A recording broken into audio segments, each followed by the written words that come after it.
जय श्री कृष्ण दोस्तों। श्रीमद् भगवत गीता हिंदू धर्म का एक पवित्र ग्रंथ है जो महाभारत के भीष्म पर्व का एक हिस्सा है। दोस्तों, इस वीडियो के माध्यम से हम श्रीमद् भगवत गीता के सभी 18 अध्यायों का सार संक्षिप्त में जानने का समझने का प्रयास करेंगे। दोस्तों, भगवान श्री कृष्ण और अर्जुन के बीच कुरुक्षेत्र के युद्ध के मैदान में जो संवाद हुआ है, गीता के माध्यम से भगवान श्री कृष्ण ने अर्जुन को जीवन, धर्म, कर्म और मोक्ष के गूढ़ रहस्यों का ज्ञान दिया है।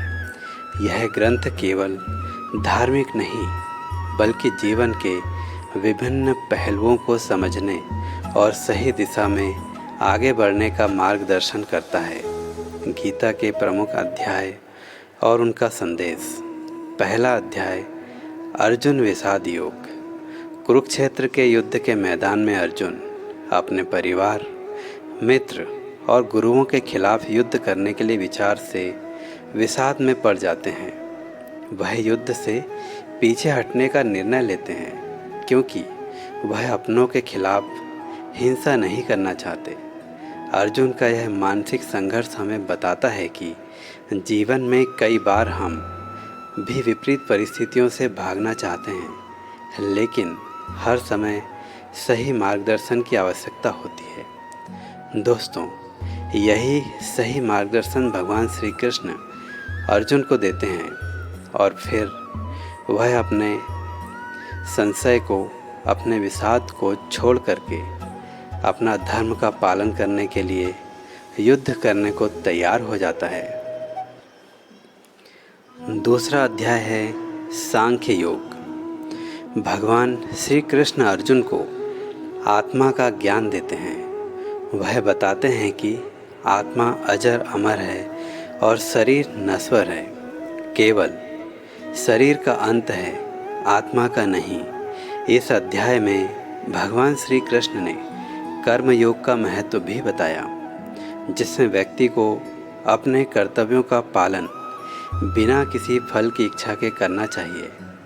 दोस्तों, भगवत गीता का मुख्य संदेश निष्काम कर्म योग ही है, जिसमें भगवान श्री कृष्ण कहते हैं कि आपको सिर्फ अपने कर्म करने पे फोकस करना है, फल की चिंता आपको नहीं करनी है। वह कहते हैं कि यह सिस्टम ही ऐसा है कि यदि आप अच्छा कर्म करोगे तो आपको फल भी निश्चित ही अच्छा ही मिलेगा। इसलिए आपको फल की चिंता किए बिना आसक्ति का त्याग करके केवल अपना कर्म करना चाहिए। तीसरा अध्याय, कर्म योग। भगवान श्री कृष्ण कर्म योग की व्याख्या करते हुए कहते हैं कि मनुष्य को हमेशा कर्म करते रहना चाहिए। निष्काम कर्म योग का मतलब है बिना किसी फल की इच्छा के अपने कर्मों को करना। यह अध्याय जीवन के हर क्षेत्र में अपने कर्तव्यों को निभाने के महत्व पर बल देता है। चौथा अध्याय, ज्ञान कर्म संन्यास योग। दोस्तों, इस अध्याय में भगवान श्री कृष्ण अर्जुन को बताते हैं कि ज्ञान से कर्म की शुद्धि होती है। सही ज्ञान प्राप्त होने के बाद व्यक्ति को अपने कर्मों से आसक्ति नहीं होती। भगवान श्री कृष्ण कहते हैं कि वह स्वयं समय समय पर धर्म की रक्षा के लिए अवतार लेते हैं।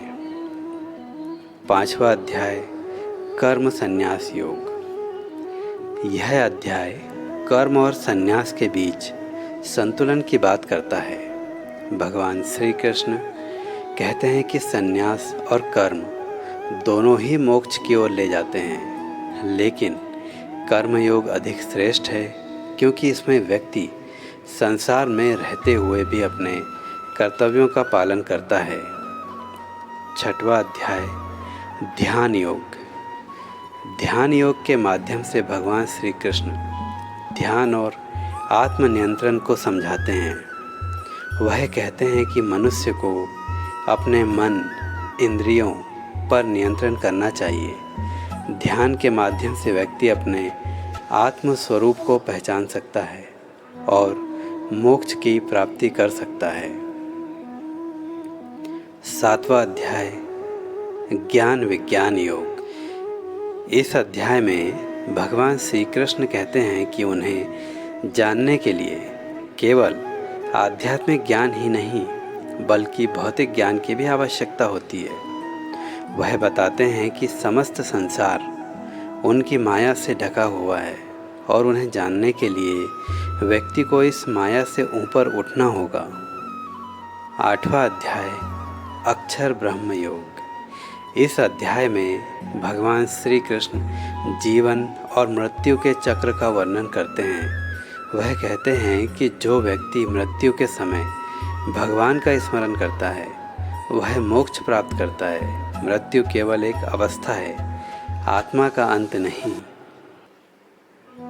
9वां अध्याय राज विद्या राजगुह्य योग। भगवान श्री कृष्ण इस अध्याय में बताते हैं कि भक्ति सबसे सरल और श्रेष्ठ मार्ग है भगवान की प्राप्ति का। वह कहते हैं कि भगवान सभी के हृदय में वास करते हैं और वह भक्तों के प्रति दयालु होते हैं। भक्ति के माध्यम से भगवान की कृपा प्राप्त की जा सकती है। दोस्तों, 10वें अध्याय का नाम है विभूति योग। भगवान श्री कृष्ण अपनी दिव्य विभूतियों का वर्णन करते हैं। वह कहते हैं कि समस्त सृष्टि में जो भी श्रेष्ठ, सुंदर और महान है वह उनके ही दिव्य रूप का प्रकटीकरण है। इस अध्याय में भगवान की सर्वव्यापकता और सर्वशक्तिमानता का बोध होता है। 11वां अध्याय विश्वरूप दर्शन योग। अर्जुन भगवान से उनकी विश्वरूप दर्शन की इच्छा व्यक्त करते हैं। भगवान श्री कृष्ण उन्हें अपना विराट रूप दिखाते हैं जिसमें समस्त सृष्टि के सभी जीव, सभी वस्तुएं समाहित है। इस अध्याय से अर्जुन को भगवान की अनंतता और व्यापकता का ज्ञान होता है। दोस्तों, इस अध्याय में हम जानते हैं कि ब्रह्मांड का जो स्वरूप है वही ईश्वर का स्वरूप है। सभी जीव जंतु, संपूर्ण सृष्टि सब भगवान में ही निवास करते हैं। अर्जुन भगवान का विश्व रूप देखकर 12वां अध्याय भक्ति योग। इस अध्याय में भगवान श्री कृष्ण भक्ति के मार्ग का महत्व बताते हैं। वह कहते हैं कि जो व्यक्ति बिना किसी शर्त के पूर्ण विश्वास और प्रेम के साथ भगवान की भक्ति करता है वही भगवान का प्रिय होता है। भक्ति योग को सबसे सरल और सहज मार्ग बताया गया है। 13वां अध्याय क्षेत्र क्षेत्रज्ञ विभाग योग। भगवान श्री कृष्ण इस अध्याय में शरीर यानी क्षेत्र और आत्मा यानी क्षेत्रज्ञ का भेद बताते हैं। शरीर नश्वर है जबकि आत्मा शाश्वत और अविनाशी है। इस अध्याय में आत्मज्ञान और प्रकृति के संबंधों का वर्णन किया गया है। 14वां अध्याय गुण त्रय विभाग योग।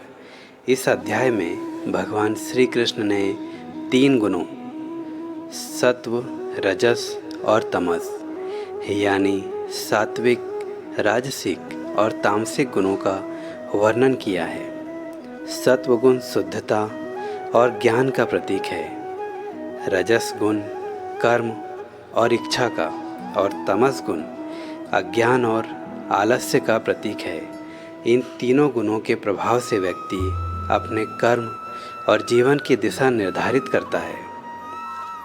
15वां अध्याय पुरुषोत्तम योग। इस अध्याय में भगवान श्री कृष्ण आत्मा और परमात्मा के संबंध का वर्णन करते हैं। वह कहते हैं कि परमात्मा ही सृष्टि का आधार है और सब कुछ उन्हीं से उत्पन्न और नष्ट होता है। इस अध्याय में भगवान के सर्वोच्च स्वरूप का वर्णन है।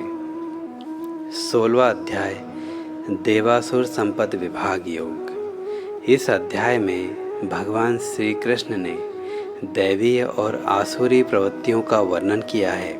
दैवीय गुण सत्व से उत्पन्न होते हैं और मोक्ष की ओर ले जाते हैं, जबकि आसुरी गुण व्यक्ति को अधर्म और विनाश की ओर ले जाते हैं। व्यक्ति को सदैव दैवी गुणों का पालन करना चाहिए।